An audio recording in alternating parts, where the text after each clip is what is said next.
나도 지금 얼마 전까지 자가격리 당했잖아. 같은 비행기 안에 내 뒷자리에 탔었던가 봐. 야, 근데 꼼짝 못하게 해야 돼.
예.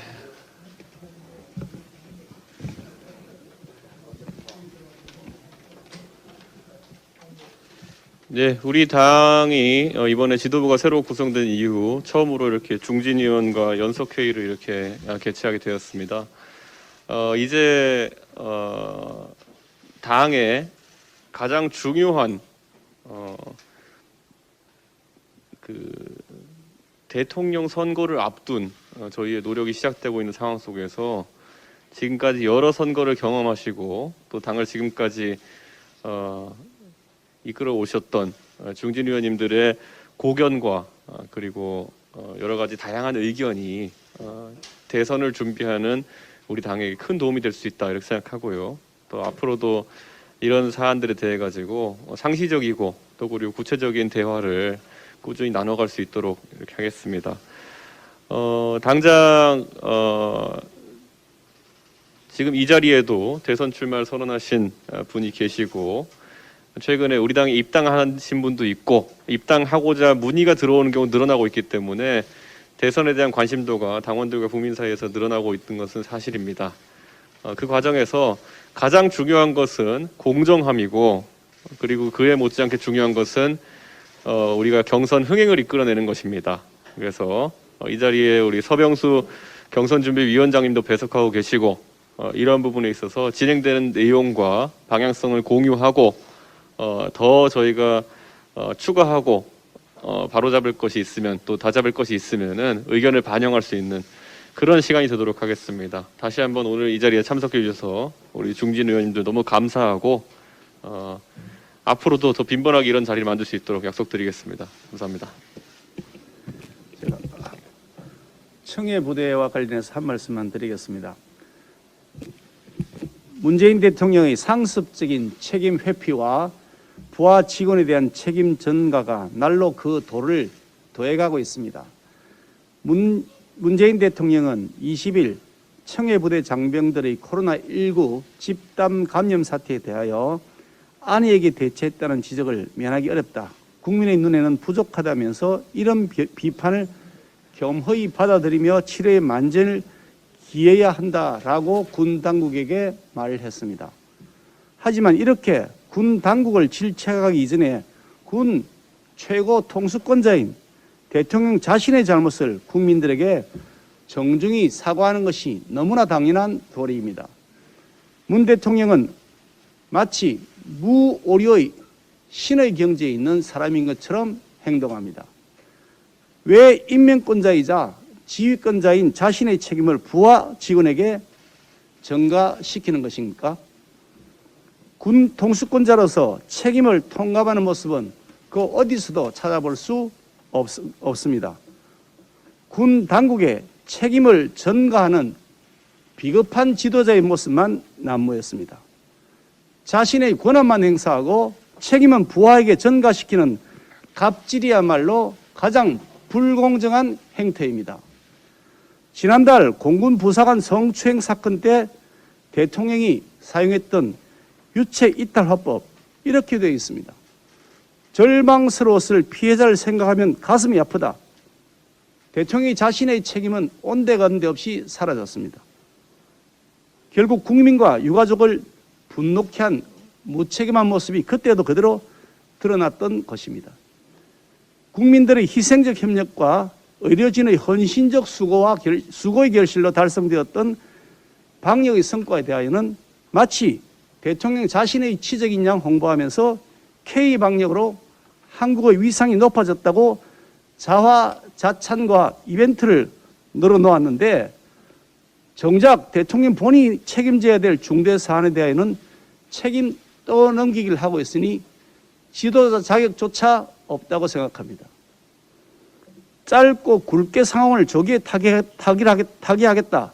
누가 한 말인가요? 터널이 끝이 보인다면서 국민들이 방역의식을 느슨하게 만들고 희망 고문하는 사람은 누굽니까? 백신 수급의 비상 상황에도 불구하고 백신 서두를 필요가 없다던 기모란 방역기획관 감싸고 있는 사람 누굽니까? 온갖 범죄 혐의로 수사를 받고 있는 이광철 민정비서관 아직도 청와대 비서실에 계속 껴안고 있는 사람 누굽니까? 문 대통령의 진심 어린 사과를 다시 한번 촉구합니다. 청와대 회의실에 들어가서 부하 직원들 데려다 놓고 그 앞에서 책임 회피하고 책임 전가하는 유체 이탈 화법 이제 그만하시고 정중하게 국민들 앞에 나와서 머리 숙여 사과하는 것이 책임 있는 대통령의 도리라고 생각합니다. 아울러 국방부 장관, 합참의장 등 무능한 군 수뇌부에 대하여 문책 경질도 즉각해야 할 것입니다. 문 대통령이 책임 있는 조치를 하지 않는다면 국회가 나서서 국방부 장관 해임 건의안을 제출할 수밖에 없게 될 것입니다. 또한 우리 국민의힘은 청해부대 집단 감염 사태 진상 규명을 위한 국정조사를 강력하게 추진하겠습니다. 이미 제출되어 있는 공군 부사관 사망 사건 국정조사도 함께 빠른 시일 내에 국정조사가 이루어질 수 있도록 민주당의 적극적인 협조를 촉구합니다.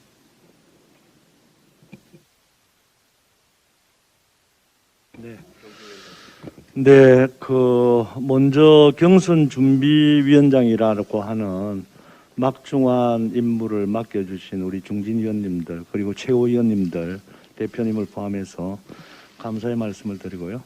그동안의 경과를 간단하게 보고를 드리자면 이제 4차 회의를 이제 어제 화요일 날 마쳤습니다. 저희들 계획으로서는 이제 7월 말까지는 좀 종합적인 토론을 할 것입니다. 왜냐하면 이제 경선 본선의 어떤 일정이 만들어진다거나 또는 그런 경선 과정에서 어떤 내용을 가지고 우리 후보자들의 지지도와 인지도를 높이면서 국민들에게 제대로 자질과 능력을 보여줄 수 있을 것인가 하는 것들이 종합적으로 얽혀 있습니다. 그렇기 때문에 어느 하나부터 먼저 결정할 수 없는 그런 상황입니다. 그래서 7월 말까지는 이제 종합 토론을 통해서 틀을 잡고 7월 말부터 하나씩 결정을 해 나갈 생각입니다. 그래서 8월 초 늦어도 8월 중순이 되기 전까지는 최고위원회에 종합적인 그런 보고를 올려서 추인을 받도록 하겠습니다. 지금 저희들이 이제 공감대를 이룬 것은 한 두세 차례 정도 컷오프 단계별 경선을 해야 되지 않느냐.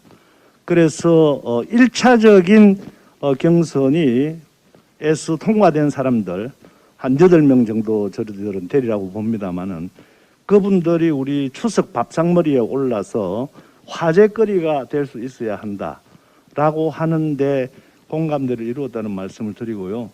그렇게 된다면 9월 15일 정도가 1차 경선의 발표가 이루어질 것입니다. 그래서 그것을 기점으로 해서 역순으로 해서 우리가 경선 선거관리위원회는 언제 꾸려져야 될 것인지 또 등록은 언제 받아야 될 것인지 하는 것을 지금 실무적으로 일정을 짜고 있다는 말씀을 드립니다. 그래서 추석이 지나고 나면 또 그 8명을 대상으로 해서 지속적으로 우리가 경선 과정을 거쳐서 우리가 120일 전 11월 9일까지는 우리 대통령 후보를 만들어내야 될 것이니까 그 차질이 없도록 하겠다는 보고의 말씀을 드립니다. 그리고 또 한 가지 말씀드릴 것은 저희들이 가지고 있는 이제 중요한 임무 중에 또 하나가 예비 후보로 등록된 분들을 어떻게 하면 인지도를 올리고 우리 국민들에게 우리 후보자들을 잘 소개할 수 있을 것인가에 대한 지원 방법을 강구하는 겁니다. 그래서 예를 들자면 당원협의회의 대면의 어떤 기회들을 후보자들한테 어떻게 하면 잘 만들어줄 것인지, 또 옳은소리 방송을 통해서 본인이 가지고 있는 정경과 정책 능력이라든가 하는 것들을 어떻게 잘 표현해낼 것인지 하는 각 다양한 방법을 강구를 하고 있다는 말씀을 드립니다. 경선 준비에 대해서는 이제 그 정도 하고요. 한 가지만 말씀을 드리겠습니다. 지난 18일 중소기업 중앙회가 실시한 코로나19 4차 대유행에 따른 긴급 소상공인 실태조사에 의하면 수도권 소상공인 10명 중 6명이 휴폐업을 고민하고 있다고 한다 발표를 했습니다. 실로 충격적인 일이 아닐 수 없습니다. 실제로 국민들께서도 잘 알려진 자영업계 살아있는 전설인 백종원 씨 프랜차이즈의 상징이라 할 수 있는 서울 논현동의 한신포차 1호점도 무려 23년 만에 폐업을 하고 해당 부동산도 최근 매물로 나왔다고 합니다. 우리 경제의 한 축이라고 할 수 있는 700만 자영업자들은 지금 고사 직전입니다. 오늘도 국회에서 이분들 형편을 조금이나마 도와드릴 수 있도록 손실보상금과 희망지원금을 최대한 편성하도록 논의하고는 있지만 결국은 임시방편일 뿐 근본적인 해결책은 되지 못합니다. 사정이 이런데도 문정부는 다른 한편에서는 내년도 최저임금을 5.1%나 인상시킨 9,160원으로 정해버렸고, 자영업을 하시는 분들께서는 이 9160이라는 숫자가 직원 자르고 가게 문 닫으라는 의미로 다가오는 것 같습니다. 정부에서 그렇게 자랑하던 K방역도 처참히 실패해버렸습니다. 더 이상 국가가 국민을 사지로 내몰아서는 안 됩니다. 방역 실패, 정책 실패에 따른 확실한 책임과 사과, 그리고 방역 대책과 정부 대책의 대전환이 필요하다는 말씀을 드립니다. 이상입니다. 조경태 의원님. 네,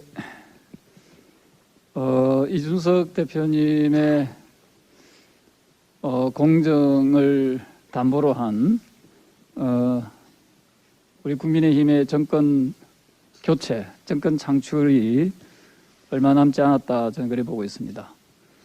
국민 여러분들과 함께 공정한 대선 경선 관리 또 대선 경선을 통해서 반드시 이 무능하고 무책임한 문재인 정권을 심판하고 내년에 꼭 정권 교체를 이루어낼 것이다 라고 저는 확신합니다.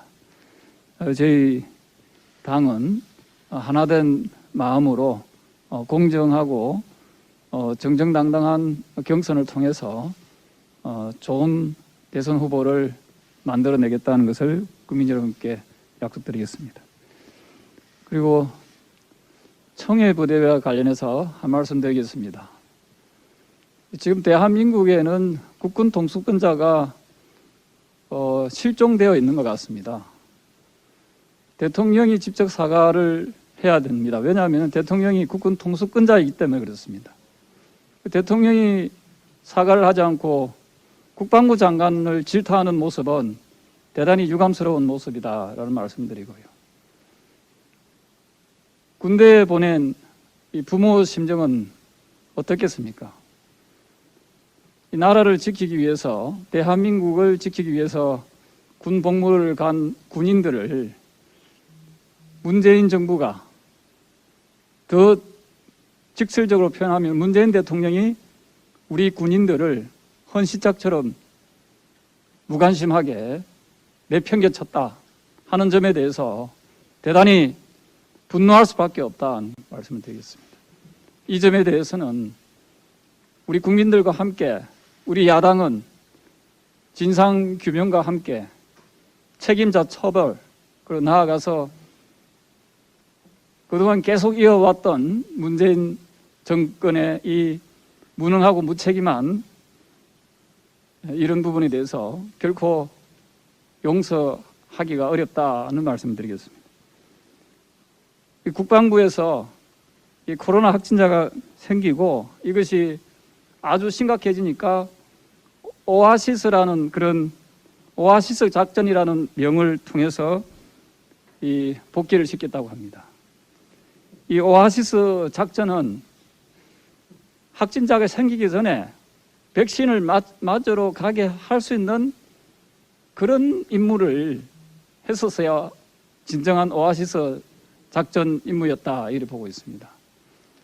이 문재인 정권, 특히 문재인 대통령 자신이 문재인 대통령이 국군 통수권자임을 잊지 말고 지금이라도 국민 앞에 나와서 정중하게 잘못된 부분에 대해서 사과하고 그 관련자들을 엄정하게 문책하길 바랍니다. 이상입니다.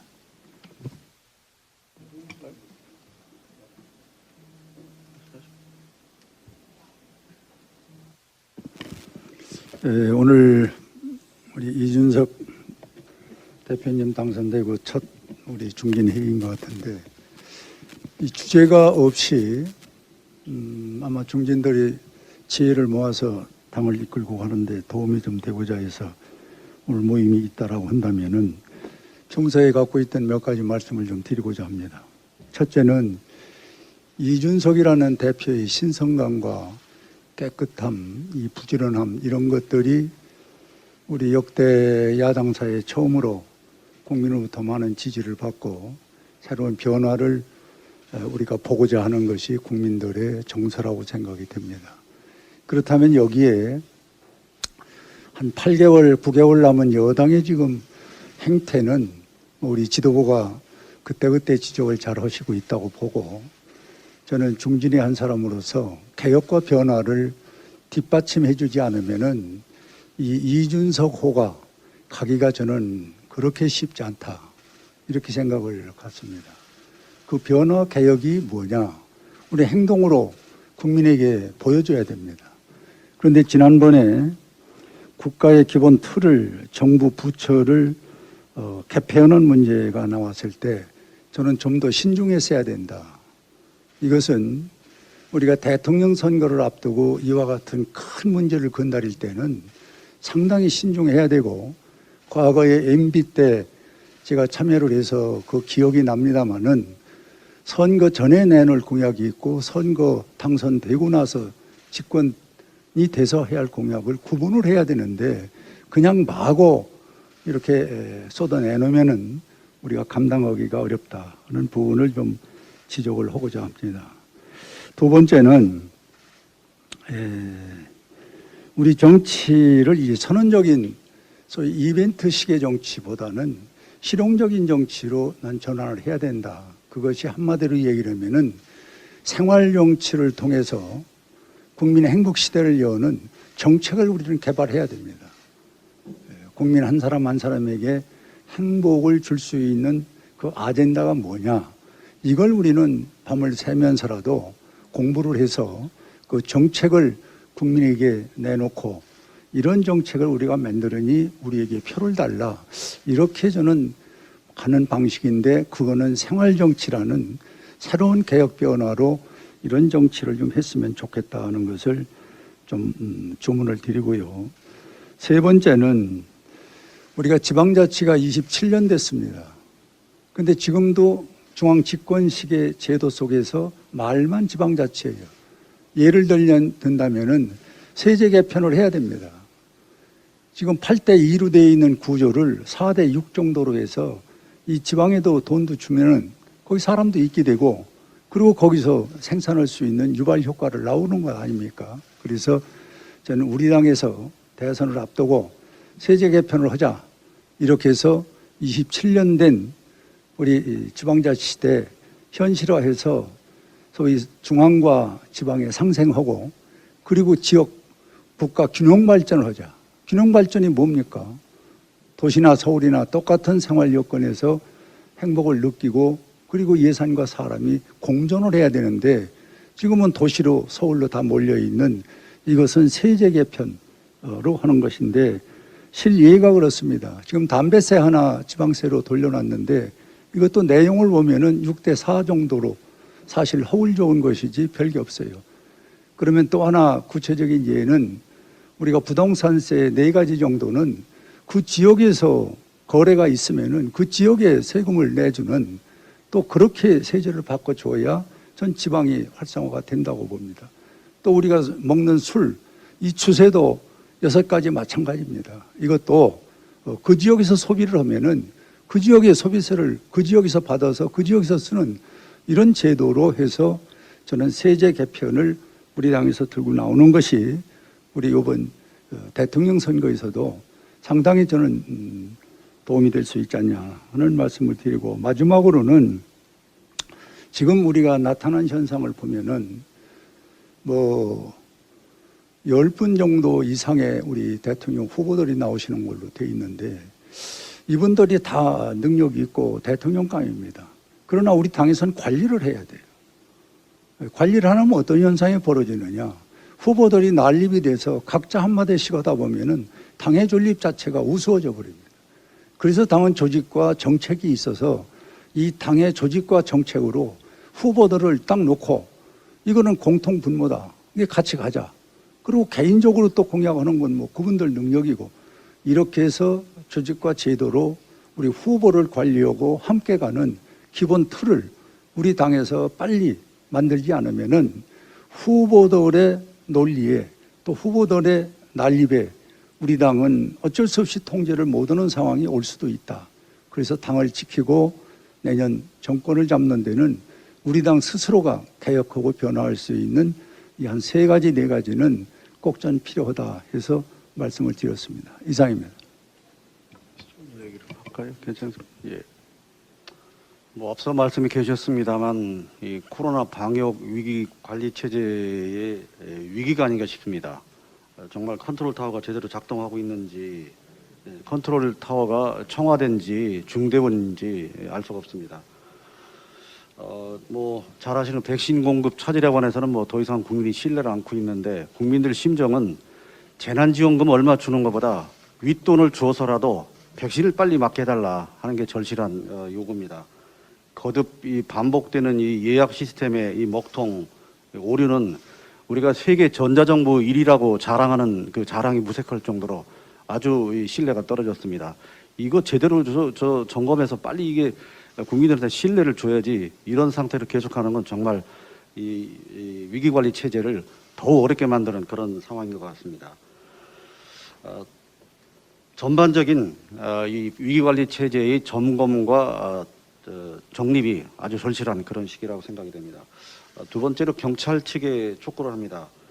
얼마 전에 그 민노총의 불법 집회에 대해서는 아주 느슨하게 이렇게 대응한 경찰이 소위 자영업자들의 이 차량 시위에 대해서는 굉장히 과잉적이고 아주 강압적인 그런 그 수사 체제를 유지하고 있습니다.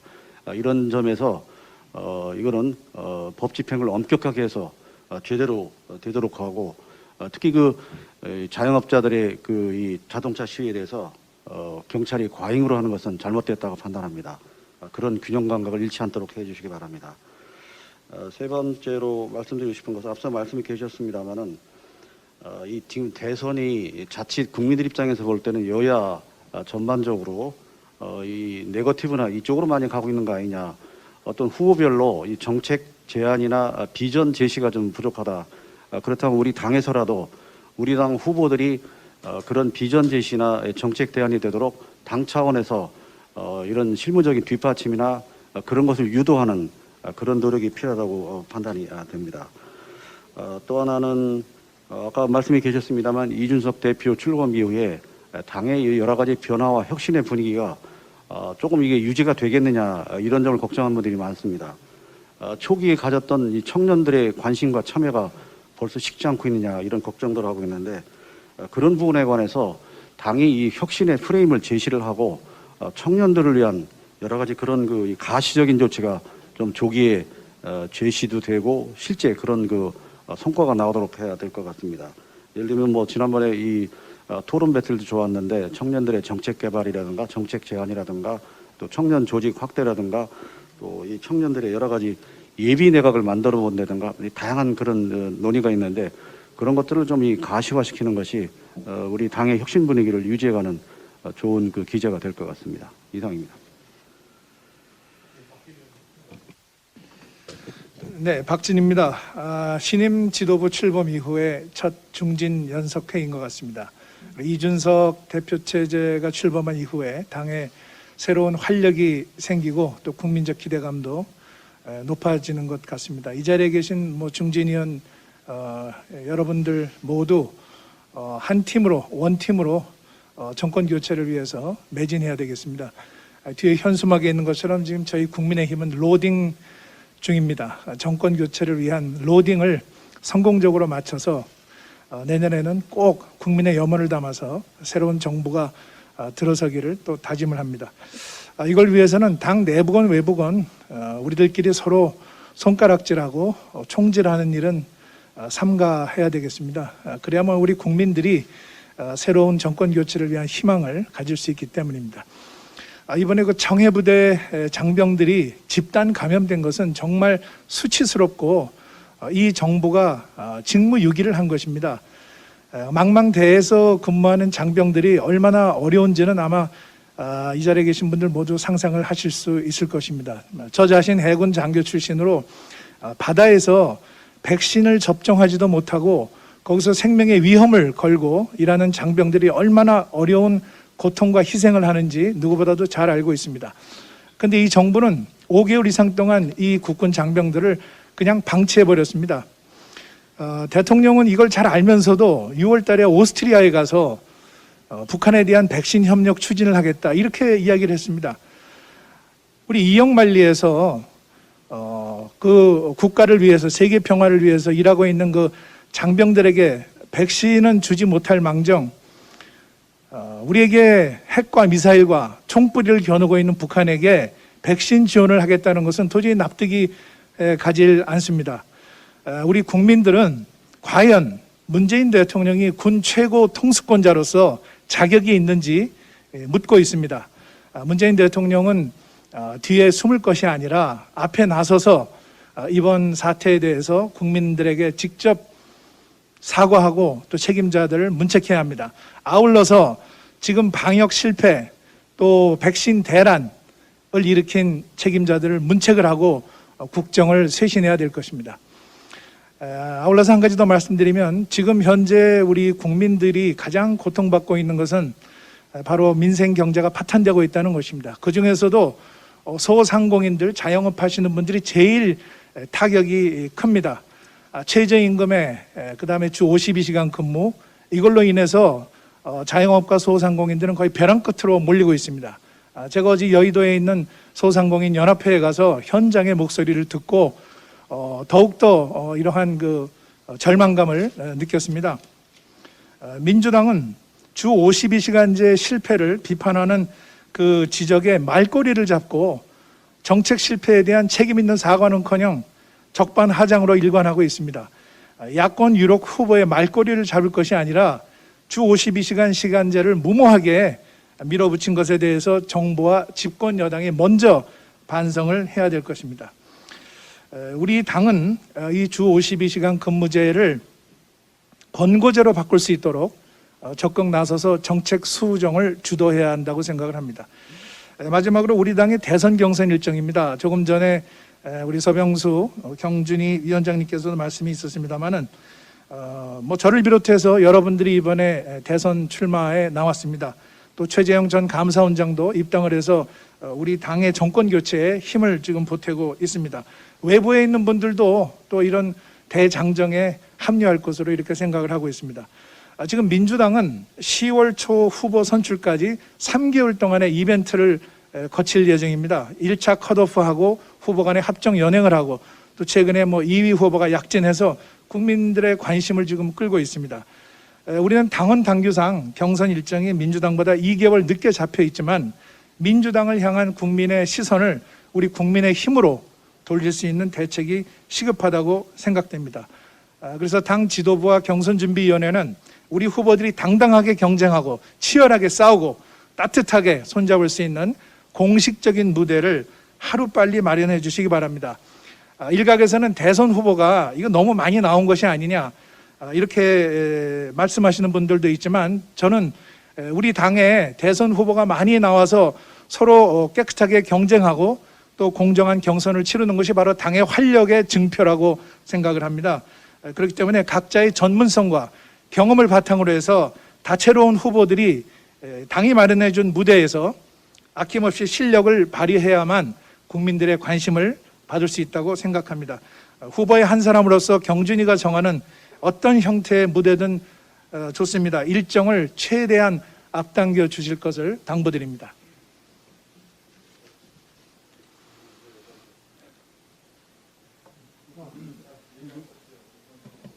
예, 제가 마지막입니다. 전당대회 이후 첫 중진회의입니다. 오늘 전당대회 이후에 이준석 당대표님을 처음 뵀는데 다시 한번 축하의 말씀을 드리고 말 그대로 연부역강하게 당을 잘 이끌어서 정권 교체의 선봉이 되어 주시기를 당부드리겠습니다. 바야흐로 대선의 계절입니다. 그렇다 보니까 현 집권 세력이 그들의 오래된 습관인 공작 정치를 시도하고 있습니다. 우선 채널A의 이동재 전 기자 사건에 대해서 무죄가 선고됐습니다. 정부와 여당은 작년 내내 이를 검언 유착이라고 주장하면서 윤석열 전 총장과 한동훈 검사장을 찍어내려 했지만 실체가 없는 것으로 드러났습니다. 이 검언 유착 조작 사건에 앞장섰던 민주언론 시민연합, MBC, 추미애 전 장관 등은 적극적으로 나서서 여론을 왜곡했음에도 불구하고 이에 대해서 이런 방구, 사과의 태도를 보이지 않고 있습니다. 두 번째, MBC 기자와 PD는 최근 윤석열 전 총장의 부인 사건을 취재한다면서 경찰관을 사칭했습니다. 이에 대해서 김의겸 민주당 의원은 자기 때는 흔한 일이라며 불법 행위를 적극 옹호했습니다. 열린우리당이죠, 김의겸 의원이. 그다음에 지난 3월부터 13차례에 걸쳐서 정기적으로 발표되었던 머니투데이가 의뢰하고 PNR 리서치 대선 후보 여론조사가 갑자기 중단되었습니다. 이에 대해서는 여권 유력 인사들이 압력을 넣어서 발주처가 부담을 느낀 나머지 조사 중단을 요청했다는 제보가 들어오고 있습니다. 또 이동훈 전 조선일보 논설위원이 수사 과정에서 여권 인사가 본인에게 회유를 하였다는 폭로도 있었습니다. 이 모든 것들이 자유로운 여론 형성 행위를 방해하는 정치 공작입니다. 대선이 가까울수록 수사권과 조사 징수권 등을 가진 정치 권력과 이러한 절대 권력과 공생관계에 있는 특정 시민단체 또 일부 언론에 의해서 불법 무도한 행위가 계속해서 벌어질 가능성이 저는 더 크다고 생각하고 있습니다. 이러한 행위를 통제하지 못한다면 여권의 정치 공작에 의해 여론이 왜곡될 것이고 정권 교체는 큰 위협을 받을 것이라고 생각합니다. 범야권 유력 후보가 당내 인사가 아니라는 이유로 전방위적인 정치 공작이 벌어지는데도 불구하고 강 건너 불구경하는 식으로 지켜보는 것은 제1야당의 직무유기라고 생각합니다.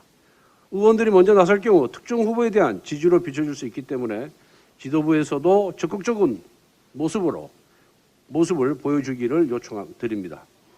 제1야당인 국민의힘이 정권 교체의 중심이 될 것이라는 것은 자명한 사실입니다. 우리가 먼저 주인의식을 가지고 정권 교체라는 대의를 위해 범야권 주자 모두를 보호하고 여권의 정치 공작에 맞서 싸워야 된다고 생각합니다. 이상입니다.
국민의힘 문화체육관광위원회 소속 대구 북구을 출신 김성수 의원입니다. 그리고 옆에는 같은 국민의힘 문화체육관광위원회 소속 김예지 의원입니다.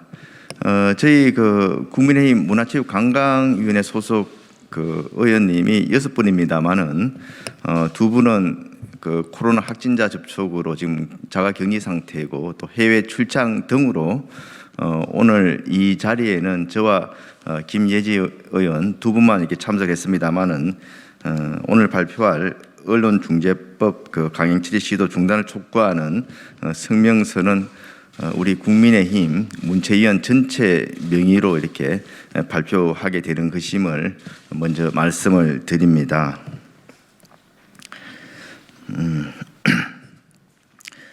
최근 여러 가지 코로나로 인해 가지고 많은 서민들이 고통을 받고 있고 많은 또 현안들이 있습니다만은 지금 정부와 특히 민주당은 언론 중재 및 피해 구제 등에 대한 법률을 마치 그 전쟁 치르듯이 굉장히 지금 조속히 처리하기 위해서 압박을 하고 있는 그런 모양입니다. 하여튼 그 부분에 대해서 저희 Dr. Nefarious, you lose.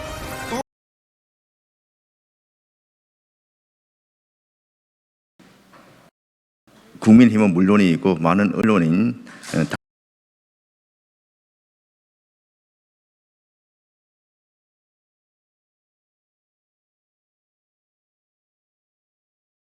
지금 정부와 특히 민주당은 언론 중재 및 피해 구제 등에 대한 법률을 마치 그 전쟁 치르듯이 굉장히 지금 조속히 처리하기 위해서 압박을 하고 있는 그런 모양입니다. 하여튼 그 부분에 대해서 저희 국민힘은 물론이고 많은 언론인 단체 또 법률 전문가들도 우려를 하고 있습니다. 그럼에도 불구하고 좀 언론중재법의 여러 가지 내용들에 대해서 속속들이 잘 모르고 계시는 국민들이 너무 많기 때문에 오늘은 주로 어떤 그 내용들이 민주당이 지금 제출한 언론중재법에 들어가 있느냐, 또 그런 내용들이 얼마나 지금 위험한 그런 내용을 담고 있느냐, 이런 부분에 대해서 좀 설명을 드리고자 합니다. 현재까지 16개 언론 중재 및 피해 구제 등에 대한 법률이 제출되어 있습니다. 여러 가지 그 민주당이나 여당에 대한 비판 기사가 하나 나오면은 새로운 법이 하나씩 이렇게 제출되는 그런 모양새라서 세부 내용에 대해서는 참 저희도 따라가기 힘들 정도고 복잡합니다. 그래서 많은 국민들이 그 내용에 대해 제대로 이해하지 못하고 있는 부분도 있기 때문에 오늘 소상히 좀 말씀을 드리겠습니다. 시작하겠습니다. 민주당은 언론 길들이기법, 언론 중재 및 피해 구제 등에 관한 법률 강행 처리 시도를 당장 중단하라. 오늘 국민의힘 문화체육관광위원회 소속 의원들은 민주당의 반헌법적, 반민주적 독소조항으로 가득한 소위 언론 길들이기법, 언론중재법 개정안의 강행 처리 시도 중단을 촉구하고자 이 자리에 섰습니다. 주요 언론단체, 언론인들의 우려와 반대에도 불구하고 민주당은 단독으로 언중법 강행 처리를 하려 하고 있습니다. 몇 개월 전 법안심사 소위에서는 민주당 의원들조차 신중론을 폈는데 도대체 왜, 누구 때문에 이러는지는 언론인 여러분들도 잘 알고 있을 것입니다.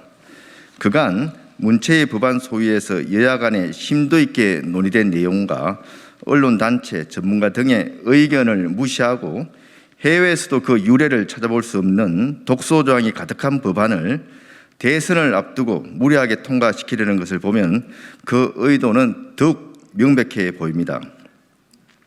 민주당은 7월에만 안건 미정 소위 또 퇴근 통보 소위 개최를 통해 언중법을 강행 처리하려고 했습니다. 다행히 지난 16일 법안 소위는 취소되었습니다마는 그간의 진행 과정을 보면은 코로나 확산으로 고통받는 국민의 어려움을 헤아리기보다는 언론의 목줄을 조이고 통제하는 일이 민주당에게는 더 크고 중요한 문제인 것으로 보입니다. 지금 문체위에서 논의되는 은중법은 헌법이 보장하는 표현의 자유를 침해하는 것은 물론 위헌적 요소가 다분한 법안들입니다. 그 내용을 좀 설명을 드리면은, 첫째, 언론에 대한 징벌적 배상은 중대재해처벌법에나 적용되는 3배 내지 5배까지를 적용하고 있는데, 이는 판례조차 거의 없고, 그래서 기본 배상액 산정조차 불가능함에도 매출액을 기준으로 상하한선을 특정하는 것은 기본 법리에도 맞지 않고 형평성에도 어긋나는 무모한 시도가 담겨 있는 조항입니다. 특히 우리 법에는 민형법상 명예훼손, 모욕죄 등이 있어 이러한 형사벌의 추가적인 징벌적 손해배상은 가인 규제 원칙을 명백히 위반한다는 것이 많은 법률가들의 의견입니다. 이러한 징벌적 손해배상제는 영미법계 국가에서도 판례를 통해 제도화되어 있을 뿐 별도로 규정한 사례는 없습니다. 따라서 만약 이 법이 통과된다면 세계적으로 유례가 없는 언론통제법이 만들어지게 되는 것입니다. 이 법이 통과된다면 힘있고 돈 있는 권력과 자본이 자신들에 대한 부정적 보도를 막는 전략적 봉쇄 소송 앞에 감시와 비판이라는 언론 본연의 기능은 축소되고 위축될 것입니다. 정무직 공무원이나 대기업 임직원에 대해서는 해야 할 목적이 있는 경우에 한한다는 예외 규정도 구체적 기준과 근거가 없습니다. 두 번째, 허위 조작 보도의 정의나 고의 중과실 추정의 경우 정의 자체가 모호하고 추상적일 뿐더러 그 범위도 강범위에서 자의적 해석이 가능하고 자칫 권력기관의 입맛에 따라 고무줄 잣대의 검열 수준으로 이어질 수 있는 위험성이 있습니다. 과거 속칭 미네르바 사건을 통해 우리 헌법재판소는 허위사실 유포죄에 대해 미연 판결을 내렸음에도 불구하고 민주당은 이것을 다시 민사법적으로 부활시키고자 하는 것입니다. 또한 이러한 고의 중과실 여부에 대한 입증 책임을 언론에 지우기까지 하고 있는데, 이는 기자와 언론사에 엄청난 압박으로 작용할 것입니다. 세 번째, 정정 보도의 방식과 내용을 방송은 시작하면, 신문은 첫 지면, 인터넷 신문은 홈페이지 첫 화면, 인터넷 뉴스 서비스 사업자는 이용자 제공 페이지 초기 화면 등에 표시하도록 강제로 하는 규정은 언론사의 자율성과 편집권을 심각하게 침해하고 비례의 원칙에도 어긋나며 특히 가장 중요한 시청자의 시청 및 구독의 자율권을 뺏는 행위입니다. 그리고 당사자 간 협의의 유연성을 저해해서 원만한 중재를 어렵게 함으로써 서민들의 경우 소송비 부담 등으로 오히려 피해 구제를 포기하게 만들 가능성이 큽니다. 이 외에도 인터넷 뉴스 서비스 사업자에 대한 정정보도 청구 표시는 정정보도에 대한 기사에 일종의 딱지를 붙이는 것으로 자기 검열을 강요하는 수단이 될 것이며, 정정보도 청구 기한을 3년까지 연장하는 것도 소송 등에 대한 상시적 부담이 되어서 표현의 자유를 크게 위축시킬 것으로 우려됩니다. 네 번째로 열람 차단 청구권, 기사 삭제 청구권의 경우에도 국민의 알 권리와 표현의 자유를 과도하게 제한할 수 있고 이미 현행법을 통해 보호가 가능한 부분으로 과잉 입법이며, 이 결정 또한 사법부가 아닌 중재가 판단하게 하는 것도 매우 부적절하다고 생각합니다. 끝으로 엄중한 중립성이 요구되는 준사법기관의 은중위를 문체부로 이관하거나 문체부 장관의 시정명령을 부여하는 등의 태행적 논의까지 진행되고 있습니다. 심지어 은중위에 정정보도 청구 신고센터를 신설해서 뉴스 서비스 사업자 등에 대한 상시적인 감시, 감독까지 실행하려 하고 있습니다. 이는 언론을 정부가 직접 통제했던 과거 군사정권 시절로 돌아가서 언론을 국민의 공복이 아닌 권력의 충복으로 만들려는 경악스러운 내용이라 할 것입니다. 은중위의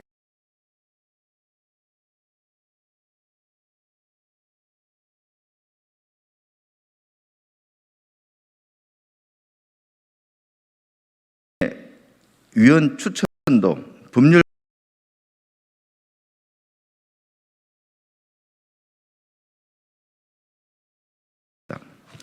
끝으로 엄중한 중립성이 요구되는 준사법기관 은중위를 문체부로 이관하거나 문체부 장관의 시정명령을 부여하는 등의 태행적 논의까지 진행되고 있습니다. 심지어 은중위에 정정보도 청구 신고센터를 신설해서 뉴스 서비스 사업자 등에 대한 상시적인 감시, 감독까지 실행하려 하고 있습니다. 이는 언론을 정부가 직접 통제했던 과거 군사정권 시절로 돌아가서 언론을 국민의 공복이 아닌 권력의 충복으로 만들려는 경악스러운 내용이라 할 것입니다. 은중위의 위원 추천도 법률가와 언론 경험이 있는 전문가의 비중을 대폭 축소하고 독자와 시청자를 대표할 수 있는 자 등의 모호한 규정을 신설해서 특정 성향의 인사가 은중에 들어갈 수 있는 통로를 열어두려고 하고 있습니다. 이렇게 된다면 위원회의 전문성, 객관성 대신 정치적 편향성만 심화되어서 은중의 공정성과 신뢰성이 크게 훼손될 것입니다. 이러한 많은 문제 때문에 언론노조, 언론개혁 시민연합 등 언론 관련 단체에서 우려를 표시하고 수구위를 요구하고 있는 것입니다. 하지만 민주당은 이러한 각계의 우려 목소리를 가볍게 무시하고 마치 전쟁 치르듯 통과 일정을 정해서 밀어붙이고 있습니다. 집값도 언론 탓, 선거 패배도 언론 탓, 코로나도 언론 탓을 하는 민주당의 행태를 보면 대선 전 언론 개혁을 빙자하여 언론을 마음대로 쥐고 흔들려고 하는 것이 아닌지 하는 의구심을 갖지 않을 수 없습니다. 171석의 민주당의 의지만 있다면 회의 진행이건 강행 처리건 못할 것이 없겠지만 언론중재법 개정은 우리 사회 공기인 언론의 자유와 책임을 논하는 중대한 논의라는 점을 명심해야 합니다. 언론의 기능과 역할, 매체 환경의 변화에 따라 법률과 제도의 보완은 반드시 필요하지만 지금과 같은 반민주, 반헌법적 절차를 통해 진행되는 것은 잘못된 것입니다. 천천히 가더라도 제대로 가야 합니다. 민주당은 지금이라도 언중법에 대한 강행 처리 시도를 중단하고 개혁의 방향과 우선순위에 대한 전문가와 언론계의 의견을 경청하고 표현의 자유를 해치지 않는 범위 내에서 국민의 권익을 보호하는 법안을 야당과 함께 신중히 논의할 것을 촉구합니다. 끝으로 국민들과 언론인들께 호소합니다. 이제 국민들과 언론인들의 여론만이 민주당의 언중법 단독 강행을 멈춰 세울 수 있습니다. 적극적인 관심과 응원을 부탁드립니다. 2021년 7월 21일 국민의힘 문화체육관광위원회 위원 국회의원 이달곤, 김승수, 김예지, 배현진, 이용, 최형두 이상입니다. 감사합니다. 저희 국민의힘은 민주당이 민주적인 절차와 합리적인 그런 대화 의지를 가지고 언론중재법 처리에 대해서 논의를 하면은 저희는 충실히 응할 그런 준비가 되어 있습니다. 하지만 이런 민주적 절차와 논의 과정을 생략하고 여러 가지 독소 조항을 그대로 담아서 법안을 강행 처리하려고 할 경우에는 모든 수단을 동원해서 우리 언론인과 또 국민들과 힘을 합쳐서 강력히 저지할 것임을 밝혀드립니다. 예, 감사합니다.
대법원은 오늘 김경수 경남도지사의 드루킹 댓글 조작 공모 사건에 대해 유죄로 징역 2년이라는 최종 판단을 내렸습니다.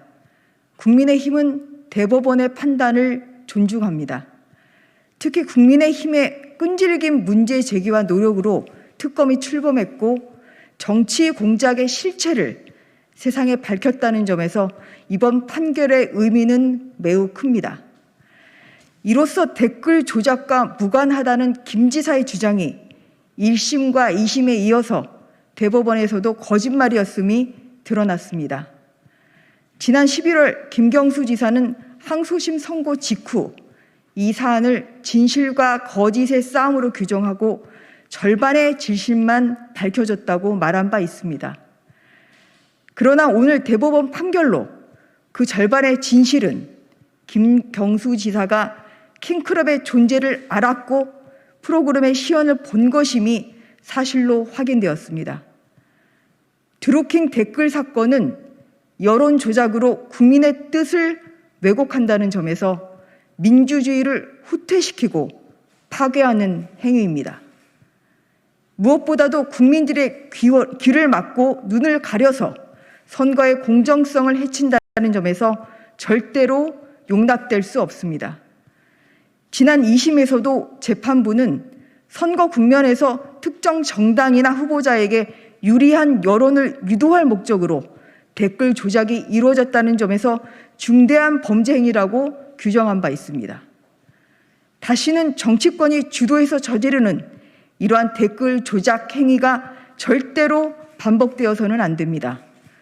내년 3월 9일 대통령 선거를 앞둔 지금 이 사건의 의미를 정치권은 명심해야 합니다. 김경수 지사는 정치적, 법적 책임을 질 뿐만 아니라 국민 앞에 진심 어린 사죄를 해야 합니다. 김 지사가 지난 2017년 대선 당시 문재인 후보 캠프의 핵심 인사였던 만큼 문 대통령과 민주당도 그 책임에서 결코 자유로울 수 없습니다. 과거 이 사건을 수사 의뢰한 추미애 당시 민주당 대표는 드루킹 사건은 민주주의를 위협하는 반민주적 행태라고 규정한 바 있습니다.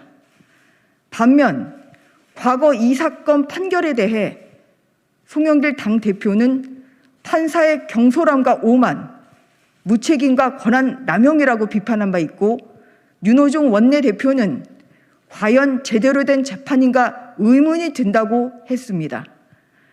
오늘의 대법원 판결에 대해 민주당은 어떤 입장인지 분명히 밝혀야 합니다. 문 대통령과 민주당은 여론 조작으로 민의를 왜곡시키고 민주주의를 위협한 반민주적 행태의 당사자로서 국민 앞에 당연히 사과해야 할 것입니다. 감사합니다.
오늘 대법원이 김경수 경남지사에게 최종적으로 유죄를 선고했습니다.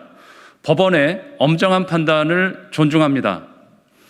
드루킹 댓글 조작 사건으로 너무 많은 사회적 갈등과 정치적 희생을 초래한 점에 대해 다시 한번 되짚어봐야 합니다. 그간의 도정 공백을 비롯하여 시민들에게 깊은 우려와 불신을 끼친 데에 대해 김 지사와 소속 정당인 더불어민주당은 책임 있는 사과와 입장 표명이 있어야 할 것입니다. 다시는 정치의 공간에서 정치 여론 왜곡으로 민주주의를 흔드는 일이 있어서는 안 될 것입니다. 이상입니다.